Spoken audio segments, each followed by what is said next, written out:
Hello and welcome to this episode of Flint Rocks. I'm your host, Jamie, and today we're going to be looking at Deliver Me From Nowhere, the Springsteen biopic, and I'm going to be sharing my thoughts on the extended edition of Nebraska. A couple of weeks ago now, Disney got in touch and invited me to a screening of Deliver Me From Nowhere, and I wanted to share my thoughts with you today on the movie. This isn't a traditional biopic like Bohemian Rhapsody. Instead, Deliver Me From Nowhere focuses on a very specific period of Springsteen's life. The film begins in late 1981 and continues into 1982, showing the end of the River Tour and Springsteen returning to normal life, something that he really struggles with. He strikes up a relationship with a single mum, a fictitious character called Faye, which is an amalgamation of different girlfriends he had at that particular time. And this glimpse into the world of fatherhood, alongside being fascinated with the Starkweather murders, the band Suicide, forces Springsteen into a spiral of different emotions. And also through flashbacks, we see glimpses into his fractious relationship with his father. Taking all of these bubbling emotions, Springsteen creates a group of acoustic demos, which becomes the album Nebraska. And we see his fight to transform these demos into a band-related project, his frustration that these songs are losing the soul of what makes them unique to that particular period in his life. And he goes through an entire sort of struggle with those sets of songs. It culminates into quite a drastic and hard-hitting moment for the young Springsteen. So I'm not going to get into spoilers here on the podcast, just because today is the actual day the film releases to the general public. But I wanted to share, like I say, my thoughts. So firstly, the cast I found fantastic. Jeremy Allen White, who I had initial reservations about, blew me away as Springsteen.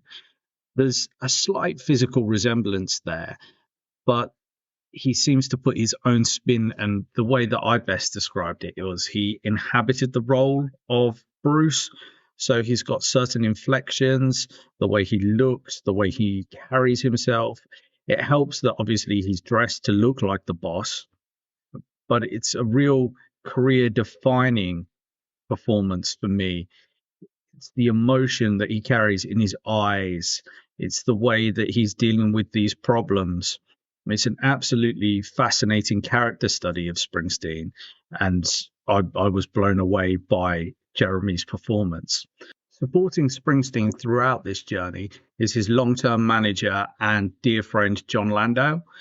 I found this relationship really powerful, and Jeremy Strong comes across as manager, big brother, and shoulder to cry on for Springsteen. And it really showed the depths of their relationship, which is sometimes sort of forgotten about by fans. We focus on Bruce's relationship with Clarence, with Stevie, other band members, but he has had this deep, lasting relationship with Landau. The film really does do this relationship justice. And there's a really powerful moment where you can see that Landau has been supporting Bruce with developing these demos, trying to get the band on board, and there's been a real frustration. And then the band come in and perform a electric version of Born in the USA, which has been seen in the latest trailer. And it's the sheer joy that's in his face and the people in the control room, which was, for me, there's two or three really emotional scenes in the film. But that was the relief of them sort of seeing, right, this guy that's going through this struggle has got this magic. And the performance in Jeremy Allen White's actual vocals, I found, was absolutely spot on. Another big part of the movie is the flashbacks dealing with Springsteen's relationship with his father, Doug. Doug here is played by Stephen Graham, who is one of my favorite actors. Stephen doesn't get an awful lot to work with script-wise, but he inhabits, again, the role of Doug phenomenally well. Now, as a big Springsteen fan, and I have listened to hundreds and hundreds of shows, we get so many little anecdotes from Bruce, especially in the early years in the River Tour, Born in the USA tour, with him speaking about his relationship with his dad. And these flashbacks bring all of those moments to life. It really does feel like someone has taken these stories that Bruce has told and just put them onto the screen. The young man who plays the young version of Bruce Springsteen, Matthew Anthony Pellico, this guy has got a future ahead of him. It's been a long while since I've seen a child actor that has been able to convey these kind of emotions so powerfully. And there's one particular flashback where young Bruce has had enough of this relationship and he sort of strikes out. Again, I won't get into spoilers of what happens in the scene, but it is so powerful where he's protecting his mum. And again, it's the way that the actor's eyes are shot. And now to move on to a production side of things, Scott Cooper is our director here. And I found the direction was perfect. There are various types of techniques used, obviously, to give the film a huge cinematic feel. But it was the focus on the characters' faces, their eyes, everything that sort of transmits emotions. And I found that really sort of effective. There's some really nice shots of young Springsteen and his sister going out to a field with their dad. They're running through a cornfield while we get sort of Mansion on the Hill, because you can see the Mansion on the Hill playing in the background, which I found was absolutely beautiful. The music from Nebraska, so the actual studio tracks, are used throughout as sort of Springsteen is writing these songs. We see where inspiration has come from, whether it's from the present or whether it's something that has happened to him in the past. And it's all really quite evocative. I thoroughly enjoyed this movie. For me, being a big Springsteen fan, and this era for me is so important. I was so emotionally involved, so emotionally invested that by the end of the film, I felt like I'd been through sort of an experience that only sort of the best kind of movies can sort of give us. So I would wholeheartedly recommend you checking out Springsteen, Deliver Me From Nowhere in your local cinemas. Like I said, the film releases today. Complementing the film's release, there's a deluxe edition of Nebraska, which is out on vinyl, CD, and streaming, which again releases today. Part of this deluxe edition is the fabled Electric Nebraska sessions, which is when Springsteen took these acoustic demos into the studio with the E Street Band and tried to transform them into a more traditional E Street Band record. Now, I've listened through to Electric Nebraska, and I just wanted to share my thoughts on the album. So first and foremost, I don't feel like this is an album. I think that the whole theory of Electric Nebraska existing has been so mythologized, it's been so blown up as a mythical lost album, when actually what happened was a series of rehearsals, a series of demos were made with these particular songs. The songs are fantastic, the performances are fantastic, but it doesn't flow for me as an album should do. And what is missing, and we'll get into the track list in a moment, is the songs that give Nebraska the soul, the personal touches. So Electric Nebraska starts with a beautiful version of Nebraska, very similar to the released version, but we get more sort of background music from the E Street Band. So we get some gentle sort of piano playing, synths, that kind of thing. Lyrically, it's exactly the same as what you'd find in the original version of Nebraska. It's just not as haunting. It's a song that would work perfectly well on an album. It's a beautiful take, but it's just not got that haunting soulfulness of the original. The second track on the album is Atlantic City, which is one of my favorites. This is an absolutely fantastic take. It's similar to what we would hear in 1984 and 1985. You've got Max's pounding drums. Instead of the mandolin solo, the mandolin which is featured to play the main riff, or guitar in 84, we've got harmonica. So it kind of is a bridge between sort of the solo take and the take that we get, oh, not the take, sorry, the live version that we would get in 1984. The vocals are fantastic, but there are some extra lyrics and some lyrical changes. And what I found interesting was that Springsteen had said when he went into the studio, he did try and work on the songs a little bit more. And I do find that the lyrical changes that he had made didn't work because it simplified the songs. Although this version of Nebraska is fantastic, you want to turn it up loud, you want to be driving in your car, blaring this one out. So it's a great, great take. Mansion on the Hill, the third track on the album, again is absolutely stunning and features some beautiful work by Danny Federici. I do really enjoy this version, and it is slightly reminiscent of the 99 reunion era version.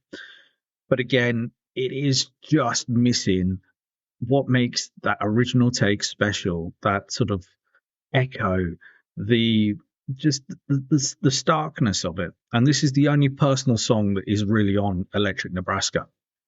Next, we move on to Johnny 99, which is again a real sort of barnstorming take. It's fun. It's really turn up in the car, play it loud. That kind of rockability sort of sound that's going on with this particular track. It includes extra lyrics, which I found again detract from sort of the original story. And if you listen to mine and Paul's interview about Nebraska, we felt sometimes there wasn't a bow wrapped on these stories. With Springsteen adding extra lyrics on here, it feels like he's tying the story up a little bit more. Track 5 is going to be really diversive, and this is the version of Downbound Train, which is fast, frantic, and I love it. I think it's great. I do prefer the original version, which ended up on Born in the USA, but I find this is a frantic version, which is really sort of powerful, and it surprised me. Even though hearing the original demo of Downbound Train, you kind of expected this is what the band was going to do with the song. It took me by surprise. But I do think it's going to be Marmite with the fans, whether it's going to be beloved or whether it's going to be, oh my God, it's the noisy, loud, screaming version of Downbound Train. Open All Night is very similar to the actual version on Nebraska. It's just electric. So you do get some drums come in. The electric guitar is more prominent. Vocals are really powerful. But again, it's just missing that soulfulness. But again, a great, great take. Born in the USA, for me, was the biggest surprise on this track. We've all heard the demo. We've all heard the studio version on Born in the USA and the live versions, obviously. But this version features just Bruce, Gary Talent, and Max on drums. So it's a three-piece. And for me, it's up there with the definitive version of the song. If this was the song that was released back in 1982, Ronald Reagan would not have been using this at rallies.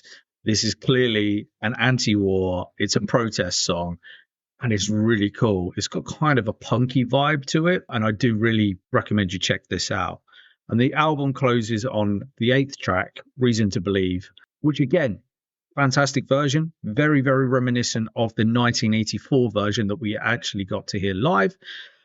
Nothing the matter with it, but it's just not as unique as the Nebraska version. So that's kind of my thinking of the individual tracks and my thinking of Electric Nebraska. It's fantastic to finally see these songs, and I'm so thankful that Bruce has put them out for all of us to listen to. But I just don't feel that it's a cohesive album, and I'd be really interested to see what sort of you guys, my listeners, think.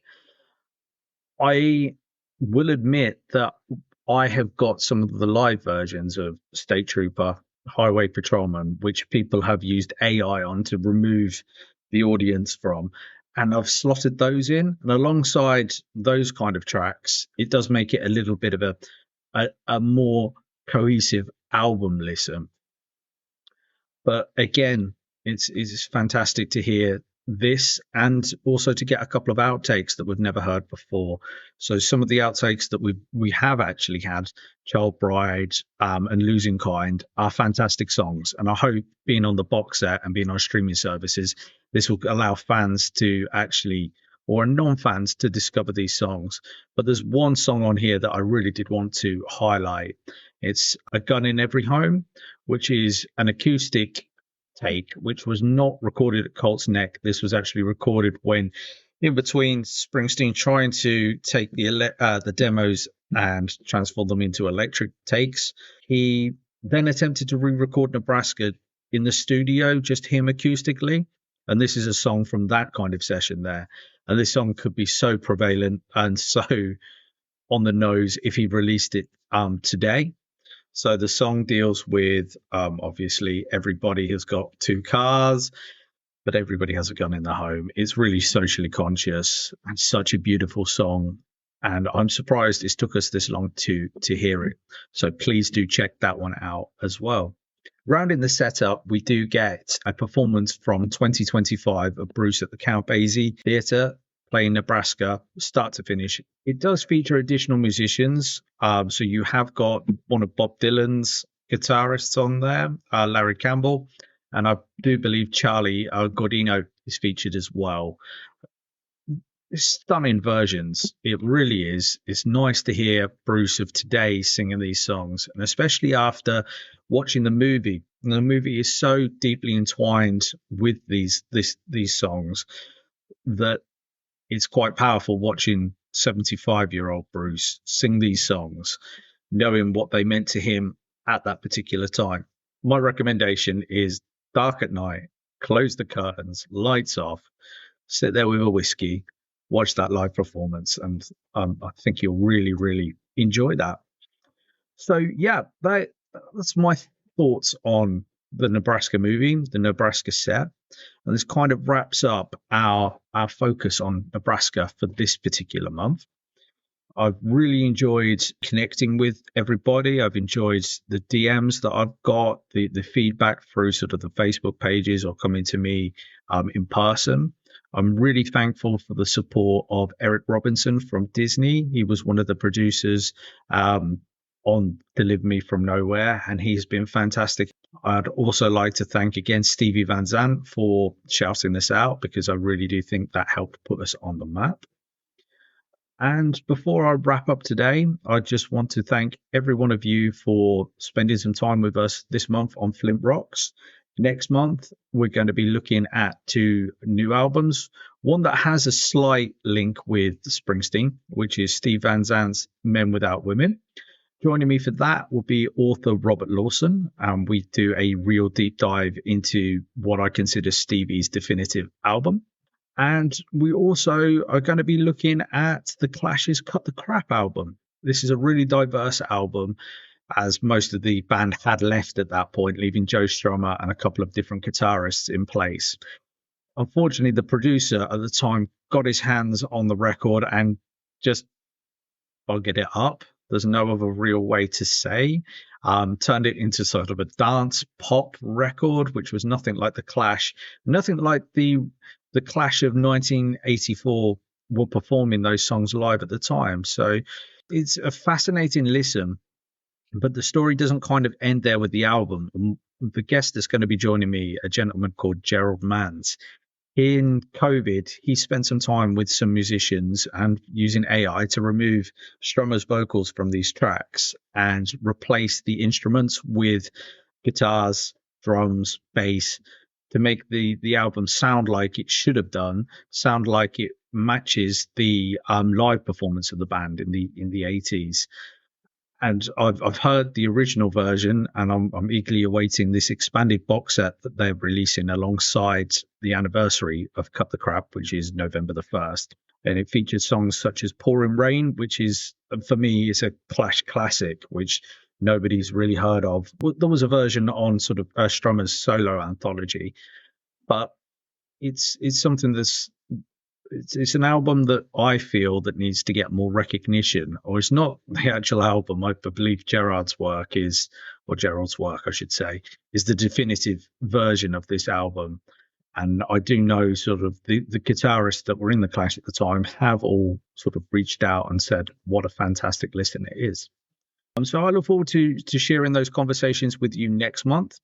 There will be one final release from me this month, which is going to be a look at Bon Jovi's new release, which is a duet version of Forever, their 2024 album.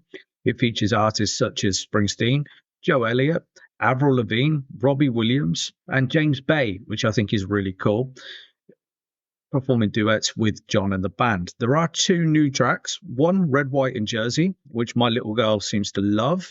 For me, it's a little bit on the poppy side of things. I'm not adverse to sort of bands and rock bands embracing sort of popular music, but it would be nice to hear some more guitars from Bon Jovi. There is a second bonus track which I'm more excited for. It's called Fight Me. This is on the Japanese release and on the deluxe vinyl release. And this song has been teased by the band and by Phil X, the guitarist, to feature a couple of moments where John allowed Phil to go full Phil X. So I'm really looking forward to hearing what they've come up with that track, and to listen to the Forever tracks again. Whether it will be something that I'll go back to, I'm not too sure, but it'll be interesting to listen nonetheless. But the most exciting Bon Jovi news is the potential release of a tour. There's been a lot of teasing. There's also been bits and pieces with the pre-orders, that if you pre-order the vinyl or the CD, you get links to an upcoming tour. And a lot of the pre-order dates will run out obviously on the 24th. So hopefully we may get news of a tour, which would be quite exciting. So thank you all for joining me for this quick look through Deliver Me From Nowhere and Nebraska. I look forward to speaking to you again shortly. I hope you all have a good rest of your week, and keep rocking and keep listening to Flint Rocks. If you like this, like and subscribe to my daddy's channel.